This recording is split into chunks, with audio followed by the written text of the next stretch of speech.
Good morning. I'm Andy Myers at Weiss Research, and this is your morning market alert for Monday, August 1st. Jen Amos is off today. Stocks on Wall Street are set to break a 5-session losing streak, and the global financial markets are stabilizing after U.S. leaders reached a deal to raise the debt ceiling.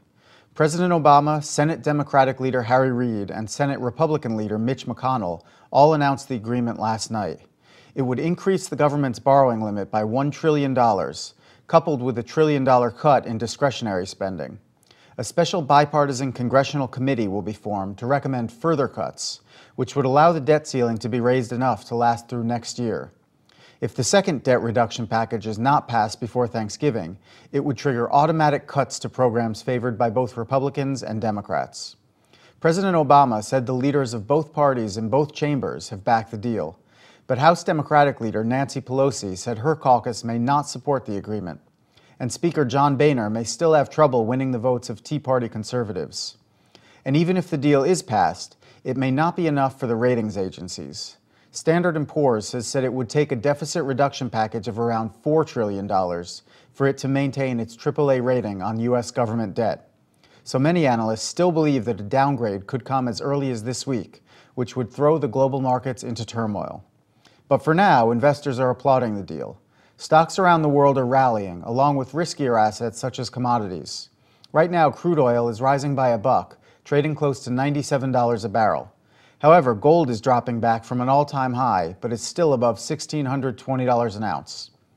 Now that the debt ceiling debate is close to being resolved, traders may shift their focus to economic news.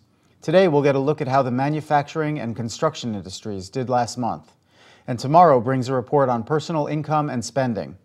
But the highlight of the week will be the July employment report, due out on Friday. Economists expect to see a much stronger rate of job creation after employers added just 18,000 workers to payrolls in June, and the unemployment rate rose to 9.2%. On the corporate front, the insurance industry may get some attention today. Allstate said that it swung to a loss of $642 million in the second quarter, due to a series of catastrophic loss events, including 5 tornadoes. However, Allstate's results were still better than expected.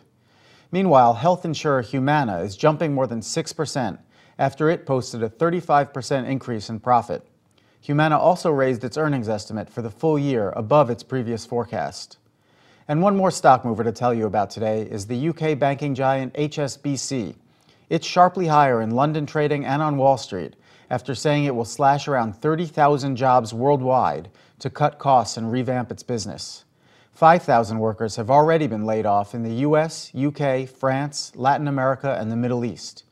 HSBC said in May that it would withdraw from some countries and refocus its operations on high-growth markets. That's the latest from Weiss Research. Have a great trading day.